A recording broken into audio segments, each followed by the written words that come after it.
So now, mag-ano kami ng crab. Ginataang crab. Ginataang alimasag sa kami. Ginagawa namin. Pinagasa namin sa tempo. Pinaganyan na. Binabrush. Tapos yung ganito niya, tinatanggal yan. Yung sabi nila, ito daw yung ito yung daw yung kanyang ewan ko kung totoo. So, nagsabi rin lang sa amin. So, tinatanggal namin yung ganito. Yung dito niya. Tinatanggal ng ganyan. Tapos sinuhugasan.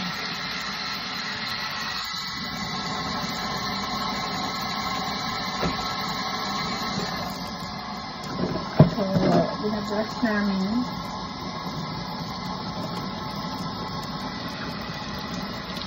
Binabrush ito ng ganyan.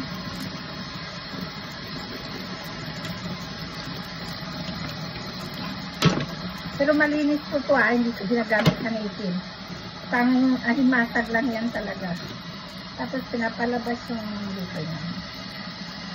Pinipisil ito. Yan.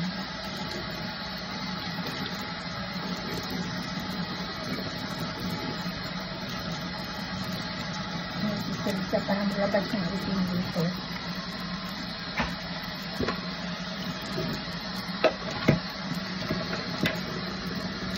Ito na alimasag.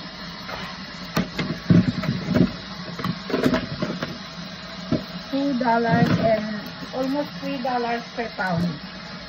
Like 120 pesos per pound. Yan, ganyan namin. Ang ganito. Pinabrush. Tapos yung ganito, yung ito daw, tanggalin. Ito yung itim niya o lumalabas. Pag pinisil mo siya, yung itim niya daw yung kinaiit. O, kung totoo. Yan. So, pinapalabas. Hanggang. Yung minsan parang noon kaya pala noon parang mapanghi yung alimasag. Dapat pala ginaganyan, tinatanggal yung mga ito, bakit kasi bakay.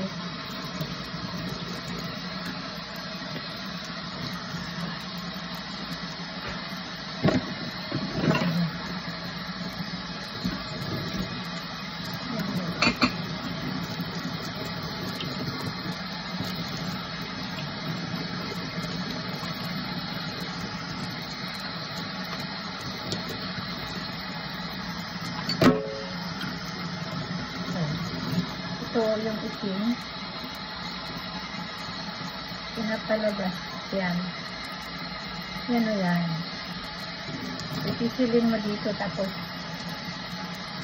igaganon.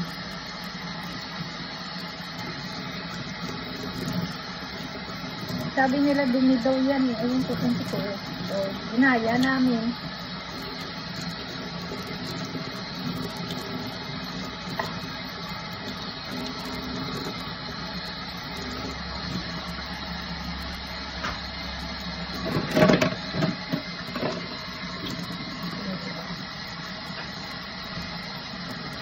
Ito na, mura ngayon yung alimasag. $2.99 lang per pound.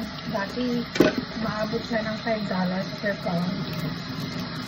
Pero parang nataba naman siya. Yan o, yan. Yung itim mo. Para lumabas.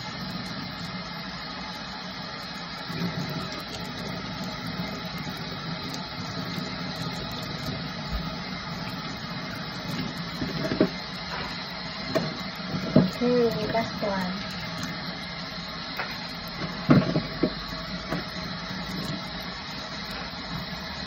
So, may isa pa siyang maliit.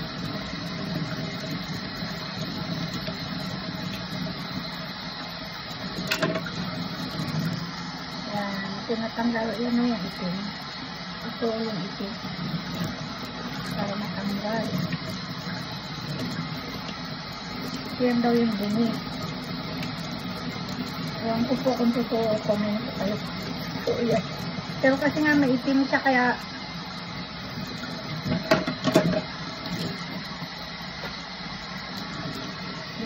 may lasang ko to. Ito po talaga yung gas na ito ay talagang para sa alimasag lang. Dito ito namin ginagamit sa meeting.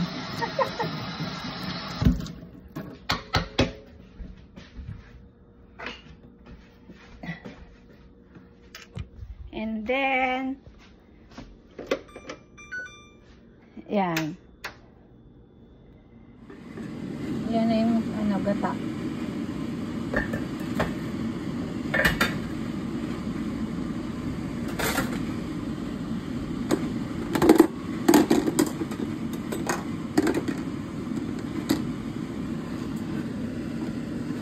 So,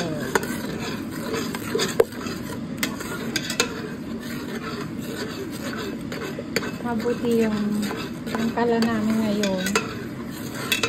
Medyo mabilis na siya magluto kasi after 10 years napalitan namin yung kala namin kasi umuusok na siya.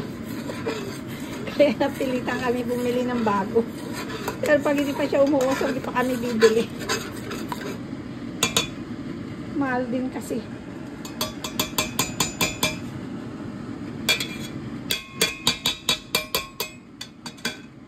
As may kasama na ito yung oven niya.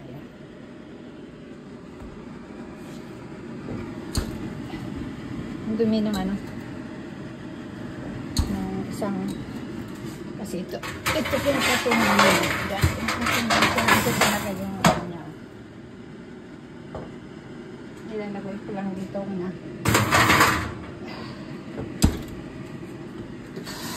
then pag nagbi-bake kami pinaganyan ko lang kasi pwede niya siyang makita sa loob. Then, if you want na patayin yung ilaw, then, ganun. So, kumukulo na siya.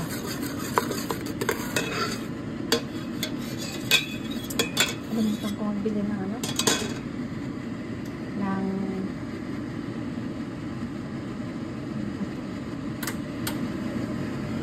exhaust namin.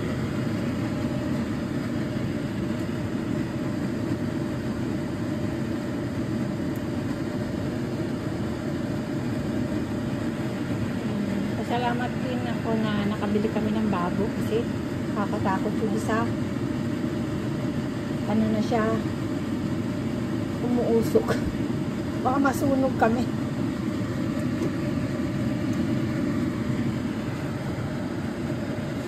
So,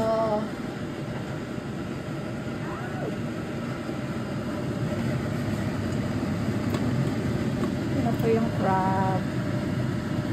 Isa-isa namin, isa-isa kong ilalagay dyan. Pero limit na lang ito yung kain namin ni Bong. Dali, minsan tag-isa kami. Yung mga bata kasi paborito nila yung crab. Kasi nalagyan namin ng sitaw. Yung paborito nila. So kami ni Bong, yung ano lang. Isa na lang. Sabaw lang ng konti. Kasi so, iba naman na yung ano namin. Baka delikado na talaga. Paunti-unti na lang.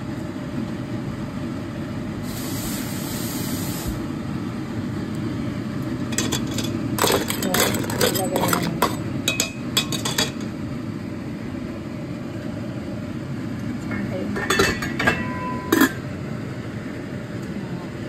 Siguro mga ano 10 minutes. Then ito yung sitaw yung ilalagay ko. Paborito kasi ito ng mga bata. Sabi nila ano daw coconut soup.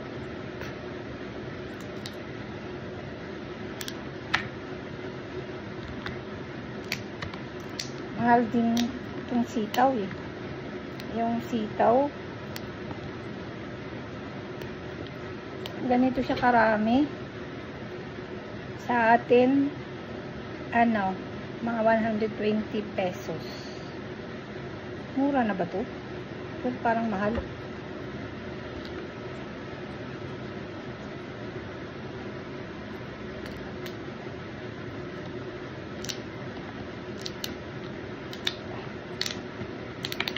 Pag ganito po yung ulam namin, maraming nakakain yung mga bata. Nakakanin. Kasi sinasabaw nila yung ano, yung gata sa kanin nila. Then pinapapak, ginagawang ulam niya, ano, syempre yung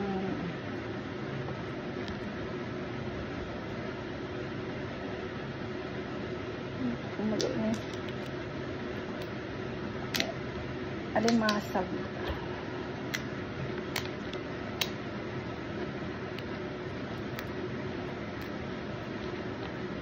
Tapos ito din, ay, ano ba ito? Bumili rin ako ng bag. Ay! Ng ano, ng manggang hilaw, bagoong. May bagoong kami yan. Pero konti, parang isang piraso, yung para bang bubot na mangga. Nakakita ako sa Ocean, doon sa Chinese store. Pinipili ko yung parang maliliit pa siya, yung wala pang buto. Masarap, mas masarap yun. Malutong.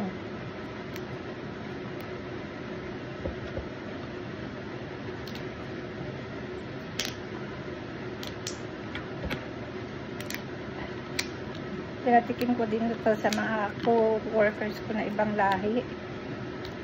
Sarapan daw sila. Masarap daw.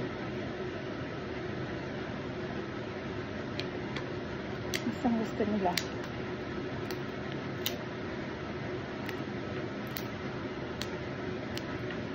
Yan. So, ito na yung aming sitaw. Yan yung sitaw. Ilalagay ko doon. Maraming makakain yung mga bata nito. Usually kasi hindi sila kumakain masyado ng kanin.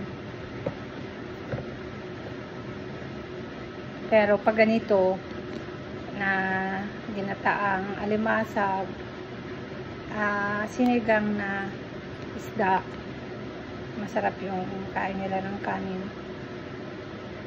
Inihaw na isda, gusto din nila. Tapos si Charlotte, yung isang babaeng anak ko, yung bunsong babae, mahilig siya sa ano, bagoong na may alamang. Siya lang yung kumakain sa kanila ng bagoong na inaanuhan nila ng sinasahugan niya ng mangga. Pero yung iba hindi. Si Jubel naman, yung pangalawa kay Hana, mahilig siya sa kakanin. Mahilig siya sa kakanin. Yung mga, ano yun? Bilo-bilo. Tapos, yung parang butchi. Ito paborito niya. Pero kumakain din siya ng dinuguan. Parang siya lang yung kumakain ng dinuguan sa kanila. Tingnan ko yung ano. Tingnan natin yung aking pinakuluan. Hindi pa siya masyadong ano. Siguro mga 5 minutes. Hindi pa siya masyadong ano. Siguro mga 5 minutes. Si Timothy nagpapaprepare ng pang salad, vegetable salad. So, meron na kaming ano. Siguro pwede na natin. Ilalagay ko na ito. Yan.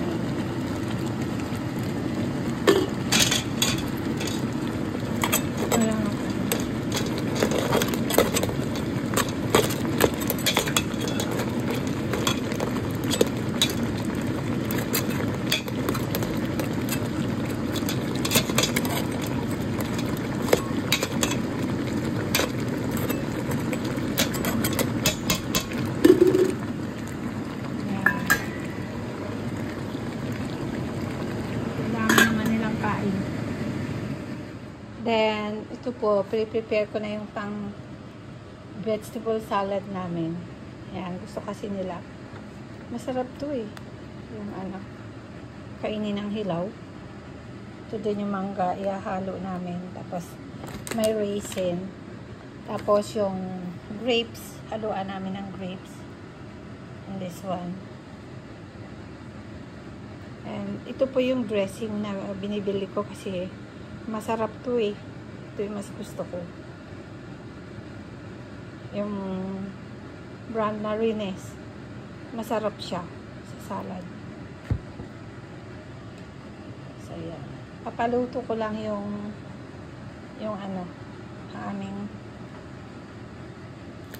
bali, nag-fruit salad din kami isang araw. Ito hindi pa naubos.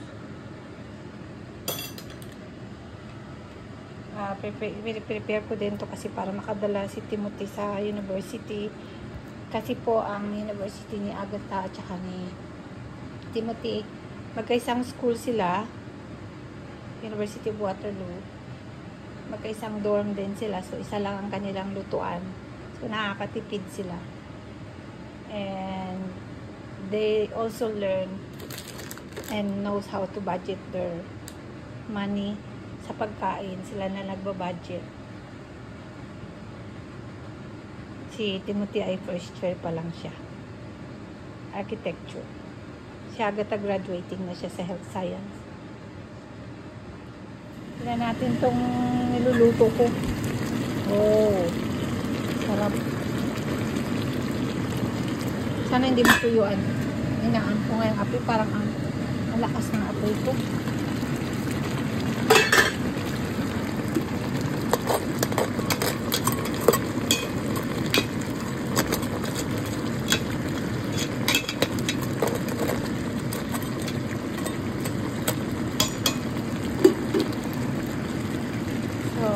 Tama. Siguro mga 10 minutes na lang ito na ito. Kain na po tayo. Ito yung crab. Ito yung fruit salad. Then, vegetable salad. Yan. Kuha lang ako ng kanin. Bababa na din yung mga bata.